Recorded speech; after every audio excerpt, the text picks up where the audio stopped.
Hola a todos, bienvenidos a un nuevo vídeo en mi canal de YouTube Antón GF. Soy Antón García Fernández y como de costumbre les hablo desde Jackson, en el estado de Tennessee, en los Estados Unidos de América. Y en esta mañana de sol, aunque todavía no demasiado calurosa, vamos a grabar un vídeo que se encuadra dentro de la serie Obras Ignotas, es decir, vídeos acerca de obras que en el momento en el que aparecieron no tuvieron demasiado éxito, o que si tuvieron éxito en su momento hoy en día están un poco olvidadas, autores que en algunos casos rescatamos del olvido, y todo ese tipo de cosas pueden tener cabida en esta serie de vídeos de obras ignotas. Y no es que la escritora que vamos a traer hoy a este vídeo sea una escritora ignota, sino que es una escritora de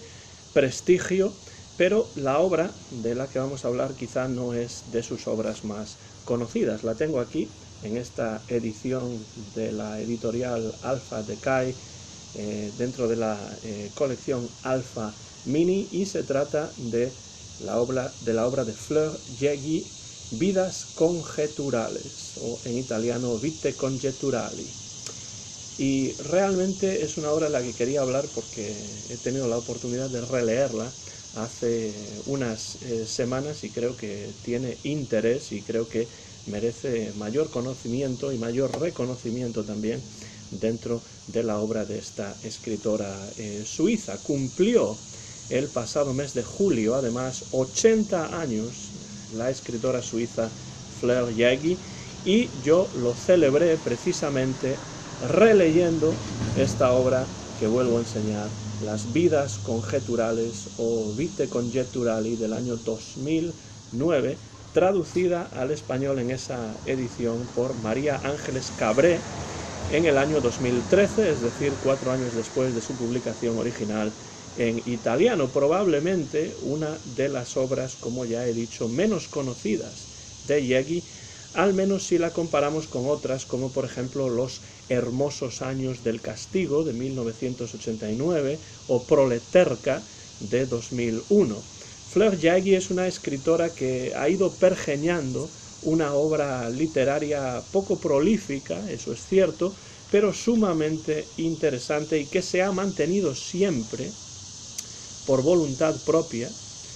alejada de las cámaras y de la esfera pública. Su vida privada la ha guardado siempre celosamente, y rastrear su biografía no siempre resulta tarea fácil. Sabemos que nació en el año 1940, por tanto, este año ha cumplido 80 años, en la ciudad de Zúrich. Sabemos también que su lengua materna y en la que escribe es el italiano, pese a que su nombre sea una mezcla de francés, Fleur, que significa flor, y de alemán, pues alemán parece ese apellido Jaeggy. Tras cursar estudios en su país natal, en Suiza, Fleur Jaeggy se establece en Italia, primero en Roma, donde entra en contacto con escritores como Ingeborg Bachmann o Thomas Bernhard, y posteriormente en la ciudad de Milán, donde se intensificará su labor literaria y donde además entrará en contacto con la editorial Adelphi, propiedad de Roberto Calasso, con quien Jaeggy contraerá matrimonio, y ya todas sus obras saldrán a la luz bajo el sello de esta editorial Adelphi. Aparte de su trabajo como novelista, recordemos que publica su primera novela, Il dito in bocca, en el año 1968. Jaeggy se destacó también como dramaturga, como ensayista, y esto es muy importante, como traductora también. De hecho, tradujo al italiano las Vie imaginaires, o las vidas imaginarias, de Marcel Schwab, que aquí tengo en traducción española como Vidas imaginarias. En este volumen se encuentra también La cruzada de los niños, de Marcel Schwab. Este texto, Vie imaginaire, está escrito originalmente en francés, y Fleur Jaeggy lo tradujo al italiano, y también tradujo al italiano Los últimos días de Emmanuel Kant, la obra de Thomas de Quincey. De Quincey tengo aquí su obra más conocida, las Confessions of an English Opium Eater, las confesiones de un fumador de opio inglés, pero es un autor, junto con Schwab y otros, que a Yegi le interesaba mucho, y tradujo también algunas de sus obras al italiano. También tradujo alguna obra del músico Robert Schumann al italiano. Pero estas dos, las vidas imaginarias de Schwab y la obra de Thomas de Quincey, entronca con el libro que nos ocupa hoy, que son las vidas conjeturales de Fleur-Yegi, ya que dos de estas vidas conjeturales que incluye son precisamente las de Schwab y de Quincey. Como curiosidad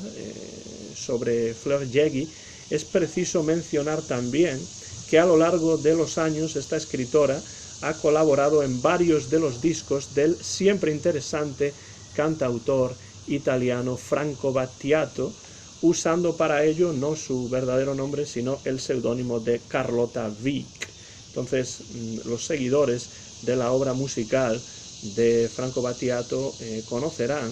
a Fleur-Yegi porque ha participado de una u otra manera en varios discos de este magnífico cantautor.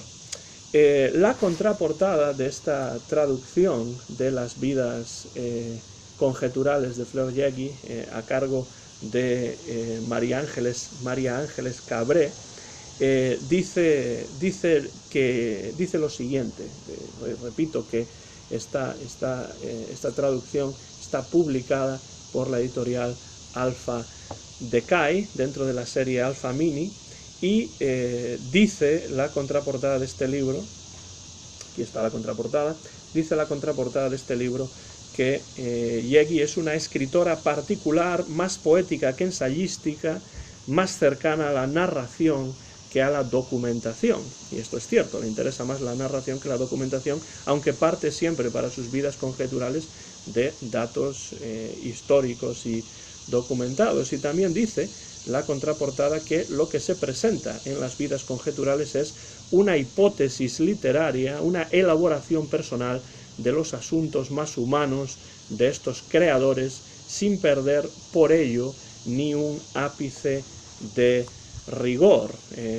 Dice también la contraportada que Yegi aborda la grandeza, la intimidad y las desventuras de estos maestros paganos que llegaron, en palabras de la autora, a un punto más alto que los santos, a la excelencia literaria. Y la excelencia literaria es lo que le interesa a Yegi de estos autores, entre otras cosas. Y sin duda, estas vidas conjeturales de Fleur-Yegi están muy influidas, se ven muy influidas por estas vidas imaginarias de Marcel Schwab, por esa ficción biográfica que cultivó de forma tan original el escritor francés. En sus vidas conjeturales, lo que hace Yegi es explorar brevemente, porque como pueden ver es un libro de dimensiones muy reducidas, no tiene más que unas 70 y tantas páginas, 73 páginas, lo que hace es explorar brevemente las biografías de tres escritores, Thomas de Quincey, John Keats y Marcel Schwab, pero en ningún momento busca la fidelidad cronológica o biográfica necesariamente. No está interesada tampoco, por supuesto, en la totalidad de la experiencia vital de estos tres escritores, y por el contrario, le interesa centrarse en algunos episodios de sus vidas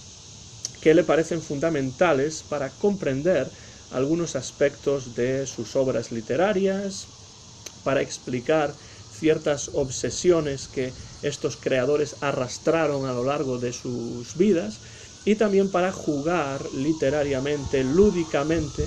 no con cómo fueron necesariamente esas vidas, sino con cómo pudieron haber sido. Y de ahí ese marchamo, de ahí esa etiqueta de ficción biográfica,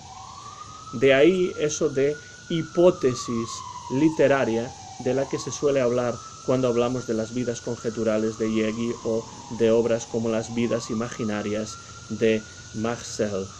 Schwab. Las vidas conjeturales de Fleur Yegi son, es cierto, conjeturas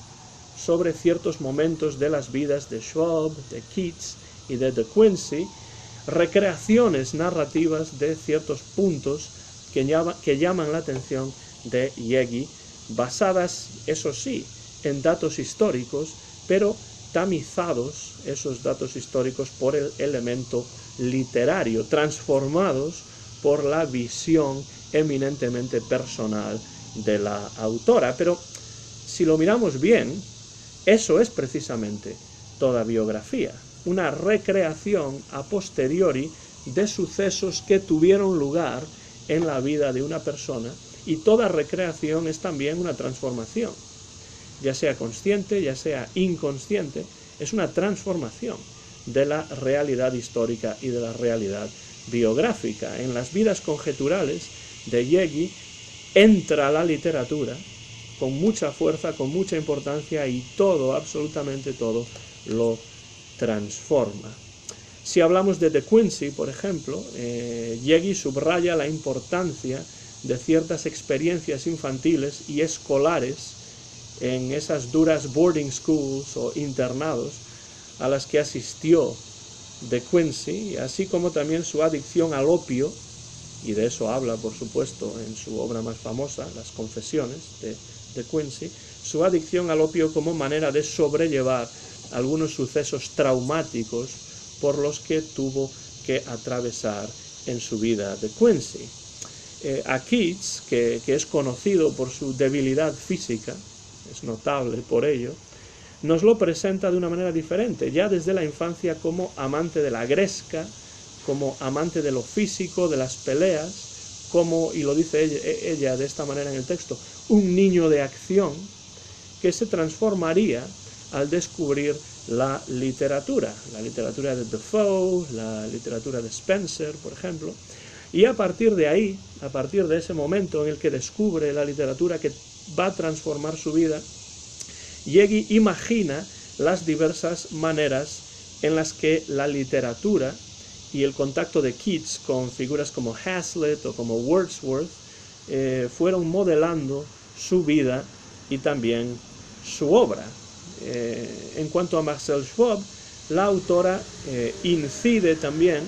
en la importancia que la literatura adquirió ya desde muy pronto en su desarrollo vital, ya desde sus lecturas juveniles de Jules Verne y de Edgar Allan Poe, y su posterior interés por el poeta francés François Villon.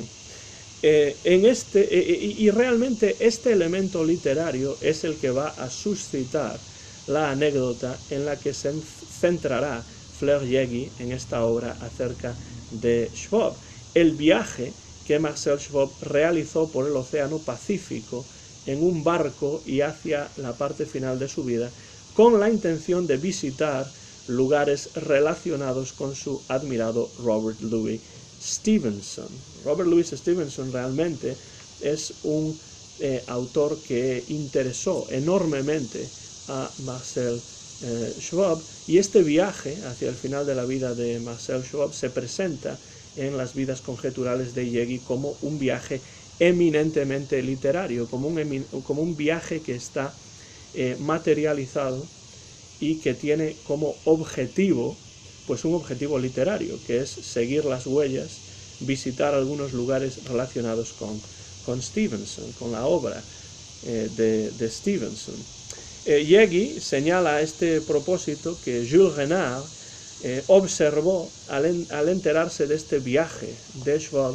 que antes de morir vive sus relatos, y esto es importante, esta frase de Renard sobre Schwab, antes de morir vive sus relatos, y este es precisamente un aspecto que relaciona íntimamente a estos tres literatos que aborda Yegi en las vidas conjeturales. No lo hace por casualidad, no lo hace porque sí, hay un leitmotiv fundamental. Los tres, de Quincy, Keats, Schwab, viven su vida a través de la literatura, y es precisamente lo literario lo que mediatiza sus visiones del mundo que los rodea. Y el caso del viaje de Schwab es clarísimo. Ese viaje final que realiza Schwab es, como digo, un viaje literario, como lo es también el último viaje de Keats a Roma, cuando ya prácticamente sabe o intuye Keats que va a morir, y como resulta ser también literario el propio viaje hipotético y conjetural de Yegi por momentos selectos de las vidas de estos tres autores que la escritora suiza recrea de forma concisa porque sin duda está muy familiarizada con ellos. De nuevo, no le interesa la vida de estos escritores de forma completa, sino seleccionar ciertos momentos que le parecen interesantes y que le parecen fundamentales en el desarrollo vital y también literario de estos escritores. Finalmente, estas vidas conjeturales de Fleur-Yegi pueden considerarse también muertes conjeturales, porque en los tres casos se nos relata la muerte de cada uno de estos autores, no solamente momentos de su vida, sino específicamente los últimos momentos de esa vida y esos momentos que desembocan en el fallecimiento de cada uno de estos tres personajes. La muerte de De Quincey está narrada como una muerte sobria, tranquila, casi como un sueño producido por la ingesta de opio, aunque no necesariamente sea así, pero también como una especie de muerte rejuvenecedora de un organismo exhausto por el trabajo y por el efecto del paso del tiempo. Vamos a ver si encuentro precisamente ese momento, porque es muy interesante, cuando dice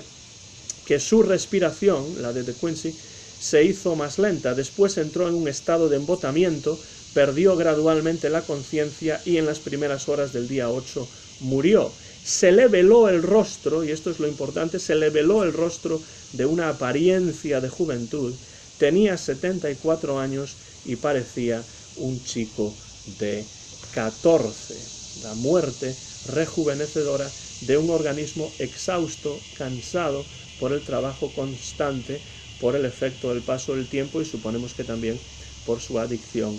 a los opiáceos. A Keats lo presenta como un sujeto consciente de la cercanía de su muerte. Es por ello que viaja a Roma y su muerte es una muerte dolorosa, en cierto sentido, a la que se enfrenta a través de la literatura. Y esto es muy importante, se enfrenta a su muerte a través de la literatura, a través de la lectura del Pilgrim's Progress, de Bunyan, o de las obras de Jeremy Taylor. La de Keats es una muerte de aire muy literario, con el poeta preparando a su amigo Severn para la llegada de ese último momento, y con Severn, que estuvo a su lado, según estas vidas conjeturales, hasta el último instante, preservando por escrito las palabras de Keats como una especie de testamento literario, es decir, la literaturización también de la muerte. Ese es el caso de Keats, y el caso de Schwab es la crónica de ese viaje fallido por los mares del sur, donde Schwab no será capaz de vislumbrar las huellas de Stevenson, quizá porque la realidad no se corresponde exactamente con la idea literaturizada de esa realidad que Schwab se había formado a partir de sus lecturas de Stevenson, y es quizá por ello por lo que Schwab escribió sus Vies imaginaires, sus vidas imaginarias, que muestro una vez más a la cámara en esta traducción publicada por Valdemar dentro de la serie El Club Diógenes, muy recomendable. Quizá es por ello por lo que Schwab escribió sus vidas imaginarias, después de todo, porque las vidas ficticias resultan siempre más interesantes que las vidas reales, y porque al fin y al cabo toda biografía es una ficcionalización hasta cierto punto de la vida del biografiado. Schwab, que había charlado tantas veces con los muertos, como lo dice Fleur-Jaegui en las vidas conjeturales, un poco como Francisco de Quevedo en su famoso soneto, con pocos pero doctos libros juntos. Schwab fallece solo en su habitación a su regreso a la ciudad de París y, según Jaegui imagina, según Jaegui conjetura, muere con los ojos imperiosamente abiertos sin que nadie sea capaz de bajarle los párpados. Dice eso en la última página. Dice que se encerró en casa para respirar el regreso. Océanide, Vaililoa, Captain Crab eran los títulos de libros que no escribiría jamás. Y nunca más querría volver a marcharse. Se sentía como un perro viviseccionado. ¿Por qué no vienen los muertos a charlar media hora con este hombre enfermo? Su rostro se tiñó ligeramente, se convirtió en su máscara de oro. Los ojos permanecieron imperiosamente abiertos. Nadie pudo bajarle los párpados. La habitación estaba ahumada en luto, un poco utilizando una suerte de realismo mágico al imaginar, al conjeturar la muerte de Marcel Schwab. En definitiva, estas vidas conjeturales de Fleur-Jaegui son también muertes conjeturales, porque no la autobiografía, que no puede hablar de la muerte, pero sí la biografía. Sí, la biografía es en cierto modo, una ficcionalización de la vida de un personaje, lo es también, hasta cierto punto, la ficcionalización de la muerte de ese personaje, como toda vida desemboca en la muerte. Si escribimos sobre la vida de un personaje, si escribimos la biografía de un personaje, aunque sea, en este caso, dentro de las vidas conjeturales, si escribimos acerca de la vida de un personaje y ficcionalizamos necesariamente la vida de ese personaje, lo queramos o no, vamos también a ficcionalizar la muerte de ese personaje, y es algo que hace muy bien, de forma muy literaria, de forma muy poética, Fleur-Jaegui en estas vidas conjeturales que quiero recomendar a todo el mundo, porque es una obra de fácil lectura, de rápida lectura, pero que tiene realmente muchísimo interés y que, en mi opinión, merece tener mayor reconocimiento dentro de la obra de Fleur-Jaegui, de la que realmente ha tenido. Nunca estoy seguro de cómo pronunciar el nombre de Fleur-Jaegui, si lo debo pronunciar a la francesa o a la alemana o a la italiana, pero en todo caso sus vidas conjeturales, como todo el resto de su obra, se escribió en italiano, y en este caso el italiano original es Vite Congetturali. Y por supuesto, si les interesa las vidas conjeturales de Fleur-Jaegui, pues también creo que pueden disfrutar con las vidas imaginarias de Marcel Schwab, con la poesía de John Keats y también con cualquiera de las obras como las Confesiones de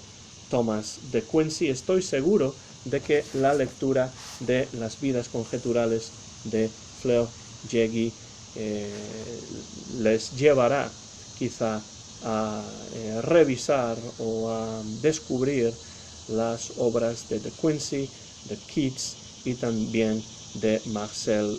Schwab, y estoy seguro de que aquí en el canal en algún momento tendremos un vídeo especial específicamente acerca de esas vies imaginaires de Marcel Schwab. Termino ya este vídeo recomendando encarecidamente esta obra de Fleur-Jaegui. Alpha Decay la publicó en español en 2013, Las vidas conjeturales. Y si ustedes conocen la obra de Jaegui o están interesados en la obra de Jaegui y en especial en estas vidas conjeturales, si han leído esta obra, pues dejen un comentario, siempre lo digo al final del vídeo, en el casillero debajo del vídeo que está reservado a los comentarios, y yo estaré encantado de leer sus comentarios y siempre que me sea posible responderlos. Muchas gracias como siempre por la atención. Soy Antón García Fernández. Mío es el copyright de este vídeo, que se grabó en Jackson, en el estado de Tennessee, en los Estados Unidos de América, en directo y sin ningún tipo de corte. en el mes de septiembre del año 2020. Muy pronto lo van a poder ver ustedes en mi canal de YouTube Antón GF. En esta ocasión ha sido un vídeo dentro de la serie de obras ignotas. Muchas gracias y hasta la próxima.